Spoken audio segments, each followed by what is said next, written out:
మీ జీవితంలో సడన్గా hair loss కావడం మొదలవుతుంది. మీ హెయిర్ థిన్నర్గా కావడం, ఊడిపోవడం జరుగుతుంది. ఒకానొక టైంలో మీకు బట్టతల కూడా వస్తుంది. బట్ కారణం ఏంటి? హెయిర్ లాస్కి నిజానికి మెయిన్గా కారణం బయోటిన్. ఈ బయోటిన్ అనే చీకటి రాజు మీ హెయిర్ని ఉంచాలా లేదా తుంచాలా అని డిసైడ్ చేస్తుంది. సో ఈ వీడియోలో అసలు ఈ బయోటిన్ ఏంటి, అది మన జుట్టు గ్రోత్కి ఎలా హెల్ప్ అవుతుంది, అలాగే ఇది ఓవర్ డోస్ తీసుకుంటే ఏమన్నా అవుతుందా, ఈ బయోటిన్ డెఫిషియన్సీకి కారణాలు ఏంటి, అలాగే బెస్ట్ బయోటిన్ ఫుడ్స్ ఏంటి అన్న విషయాలు ఈ వీడియోలో తెలుసుకుందాం.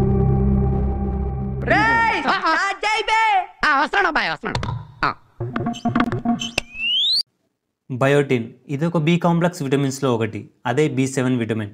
ఈ బయోటిన్ ఎన్నో విషయాలు చేస్తుంది.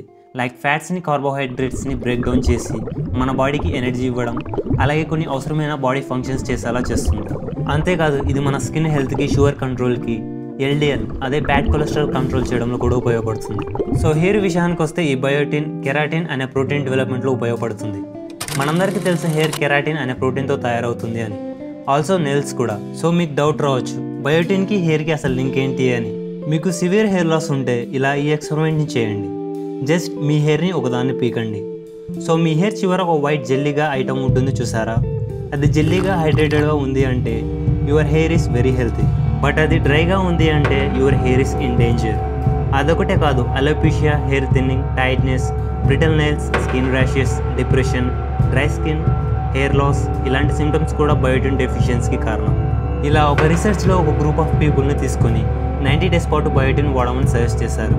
ఈ 90 days టైంలో వాళ్ళ హెయిర్ 30% గ్రో అయినట్టు తెలిసింది. సో ఈ బయోటిన్ మన ఇన్నర్ బాడీలో గుడ్ ఫ్యాట్స్ ఏవైతే ఉంటాయో వాటి అబ్జర్ప్షన్లో ఉపయోగపడుతుంది, like omega-3 fatty acids and others. అలాగే ఈ బయోటిన్ మన నర్వ్ సెల్లోని మైలిన్ అనే పార్ట్కి ఫ్యాట్ సప్లై చేసి దాని పనితీరుని ఇంప్రూవ్ చేస్తుంది.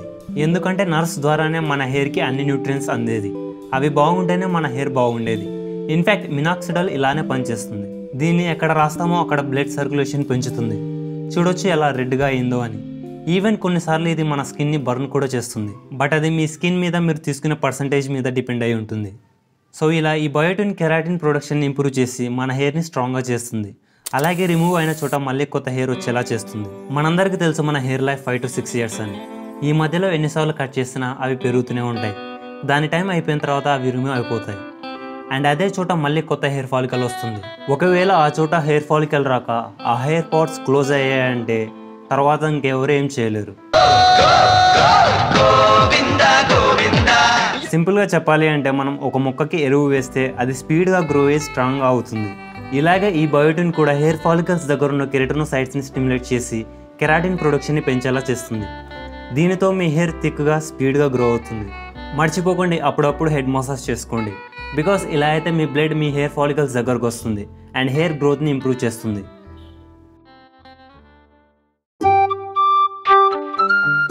సో ఈ బయోటిన్ డెఫిషియన్సీకి మెయిన్ కారణం ఏంటో చూద్దాం. నెంబర్ 1, ఈటింగ్ రా ఎగ్స్. ఎస్, రా ఎగ్స్లో అయోడిన్ ఉంటుంది. అది బయోటిన్ సప్లైని పూర్తిగా కట్ చేస్తుంది. So eat boiled eggs. Of course half boiled కూడా మంచిదే, బట్ దానికన్నా boiled eggs are best. Number 2, smoking and alcohol. So ఎవరైతే స్మోకింగ్ అండ్ ఆల్కహాల్ తీసుకుంటారో వాళ్ళలో ఈ బయోటిన్ తగ్గిపోతుంది. ఐ మీన్ మీ బాడీ దాన్ని అబ్జర్వ్ చేసుకోలేదు. అండ్ ఇంకోటి, ఎవరైతే డైలీ స్మోకింగ్ అండ్ ఆల్కహాల్ తీసుకుంటారో వాళ్ళలో హెయిర్ లాస్ అయ్యే ఛాన్స్ ఇంకా ఎక్కువ ఉంటుంది. అలాగే ఎవరైతే ఎక్సర్సైజ్ చేస్తుంటారో వాళ్ళలో ఈ బయోటిన్ డెఫిషియన్సీ రావచ్చు, బికాస్ మీ బాడీకి ఎక్కువ పర్సంటేజ్ కావాల్సి వస్తుంది. అఫ్కోర్స్ ప్రోటీన్ కూడా నార్మల్ పర్సన్కి 1 gram per kg అయితే ఎక్సర్సైజ్ చేసే వాళ్ళకి 1.5 to 1.8 grams కావాలి. అలాగే ఎవరికైతే లో స్టొమక్ యాసిడ్ ఉంటుందో వాళ్ళలో కూడా ఈ బయోటిన్ డెఫిషియన్సీ ఉండొచ్చు, ఐ మీన్ కారణం కావచ్చు. అలాగే ప్రెగ్నెంట్ ఉమెన్ ఉంటుందో తనకు కూడా ఈ బయోటిన్ ఎక్స్ట్రా కావాల్సి వస్తుంది. కొన్ని జెనెటిక్ ఇష్యూస్ వల్ల కూడా ఈ బయోటిన్ డెఫిషియన్సీకి కారణం కావచ్చు, like auto immune disorder that causes alopecia ఏరియాటా.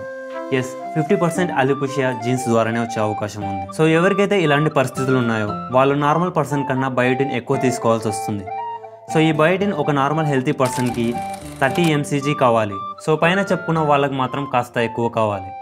So ఇప్పుడు మనం బయోటిన్ రిచ్ ఫుడ్స్ గురించి తెలుసుకుందాం. Number 1, mushrooms. 100 grams మష్రూమ్స్లో మనకు 22 micrograms బయోటిన్ దొరుకుతుంది. నెంబర్ 2, పన్నీర్. ఈ డైరీ ప్రోడక్ట్లో 100 gramsకి మనకు 21 micrograms బయోటిన్ వస్తుంది. అంతేకాదు ఇందులో 20 grams ఆఫ్ ప్రోటీన్ కూడా ఉంటుంది. Number 3, flax seeds. 100 gramsకి మనకు ఇందులో 21 micrograms బయోటిన్ వస్తుంది. అంతేకాదు ఇందులో omega-3 ఫ్యాటీ యాసిడ్స్ కూడా ఉన్నాయి. అది మన బ్రెయిన్కి, మన హెయిర్కి కూడా హెల్ప్ అవుతుంది. Number 4, eggs. 100 grams ఆఫ్ ఎగ్స్లో 10 మైక్రోగ్రామ్స్ ఆఫ్ బయోటిన్ ఉంటుంది. అంతేకాదు ఇందులో విటమిన్ ఏ, బి విటమిన్స్ కూడా ఉంటాయి. బట్ ఇవన్నీ హెల్తీ పర్సన్కి మాత్రమే. ఎవరికైతే బయోటిన్ అవసరం ఉంటుందో వాళ్ళకి నేను ఇచ్చే suggestion go with supplementation. Because వీటిలో ఉండే కొద్ది అమౌంట్ ఆఫ్ బయోటిన్ సరిగ్గా సరిపోదు. సో మనకు 5000 mcg అంటే 5 mg అండ్ 10,000 mcg అంటే 10 mg టాబ్లెట్స్ ఉన్నాయి, వాటిని వాడండి. బట్ మీకు డౌట్ రావచ్చు, హై డోస్ వల్ల ఏమన్నా అవుతుందా అని. నో, B7 ఒక water soluble vitamin. Excess amount through urine ద్వారా మన బాడీ పంపిస్తుంది. అఫ్కోర్స్ వాటర్ ఎక్కువ తీసుకోవడానికి ట్రై చేయండి. ఎస్పెషల్లీ ఎవరైతే ట్యాబ్లెట్స్ డైలీ కన్జ్యూమ్ చేస్తుంటారో వాళ్ళలో కిడ్నీ రిలేటెడ్ ప్రాబ్లమ్స్ వచ్చే ఛాన్సెస్ ఉన్నాయి, లైక్ కిడ్నీ స్టోన్స్. సో డిస్క్రిప్షన్లో నేను సెర్చ్ చేసి బెస్ట్ బయోటిన్ సప్లిమెంట్స్ లింక్ ఇచ్చాను, ఒకసారి చూడండి. సో ఈ వీడియో మీకు నచ్చింది అని అనుకుంటున్నాను. నచ్చితే ఒకసారి నా ఛానల్లోకి వెళ్ళి ఇలాంటి వీడియోస్ చూడడానికి ట్రై చేయండి. అండ్ నేను how to get a deep voice అనే కాన్సెప్ట్ మీద ఒక వీడియో చేశాను. సో ఇక్కడ క్లిక్ చేసి మీరు ఆ వీడియోని చూడొచ్చు. And finally live like a hunter, be like a Hunter.